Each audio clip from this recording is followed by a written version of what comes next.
আমরা যেহেতু টাকা ছাপিয়ে দিচ্ছি না, কাজে মূল্যস্ফীতি হবে না। নারীরা যারা পাচ্ছেন টাকা, নিশ্চয়ই তারা সিঙ্গাপুর বা বিভিন্ন দেশে টাকা পাচার করবেন না, সেই টাকা লোকাল অর্থনীতি দিয়ে তারা খরচ করবেন। মাননীয় প্রধানমন্ত্রীর থেকে জানতে চাই যে ফ্যামিলি কার্ড, কৃষক কার্ড, কৃষি কার্ড, হেলথ কার্ড যে ধরনের কর্মসূচিগুলো গ্রহণ করা হয়েছে তার ইতিবাচক কিছু দিক রয়েছে। জানার বিষয় হলো যে ঠিক কতজন ব্যক্তিকে বা পরিবারকে এই কার্ডগুলোর আওতায় নিয়ে আসা হবে, তাতে কতটুকু বাজেট বরাদ্দ করা হবে এবং সেই বাজেট বরাদ্দ সমন্বয় করতে গিয়ে মূল্যস্ফীতি, মুদ্রাস্ফীতির মতো পরিবেশ পরিস্থিতি তৈরি হওয়ার মতো পরিস্থিতি তৈরি হয়, সেটার ব্যাপারে সরকারের পরিকল্পনা কি? আপনার মাধ্যমে মাননীয় প্রধানমন্ত্রীর কাছে সে ব্যাপারে জানতে চাই। মাননীয় প্রধানমন্ত্রী।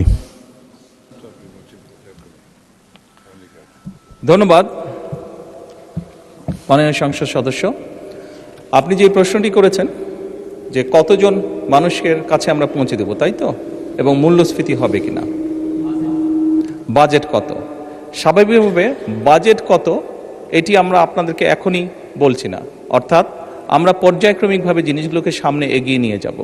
আমাদের এক একটি কৃষক কার্ড এবং এক একটি ফ্যামিলি কার্ডে আমরা রেখেছি কৃষক কার্ড যারা পাবেন সেই সকল কৃষক ২৫০০ টাকা পাবেন বছরে, এবং ফ্যামিলি কার্ডে যারা পাবেন তারা সে সকল নারী প্রতি মাসে ২৫০০ টাকা পাবেন।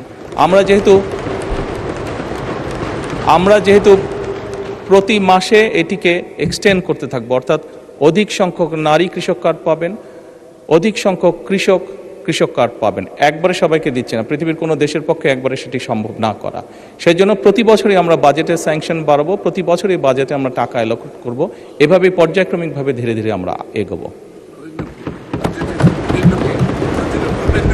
এবং অবশ্যই বাজেটের প্রাধান্য পাবে। এবং আপনি যেটা বলেছেন মূল্যস্ফীতি হবে কিনা, আমরা তো টাকা ছাপিয়ে দিচ্ছি না। আমরা যেহেতু টাকা ছাপিয়ে দিচ্ছি না, কাজে মূল্যস্ফীতি হবে না।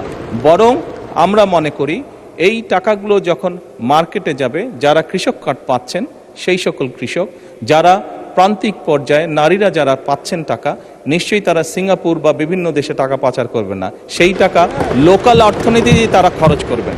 এবং একজন নারী স্বাভাবিকভাবে সেটি তার সন্তানের লেখাপড়ার পিছে খরচ করবেন, অথবা সেটি তার সন্তান বা পরিবারকে একটু ভালো খাবারের ব্যবস্থা করবেন, অথবা তিনি লোকালি কোনো ছোট ব্যবসা প্রতিষ্ঠান গড়ে তুলবেন।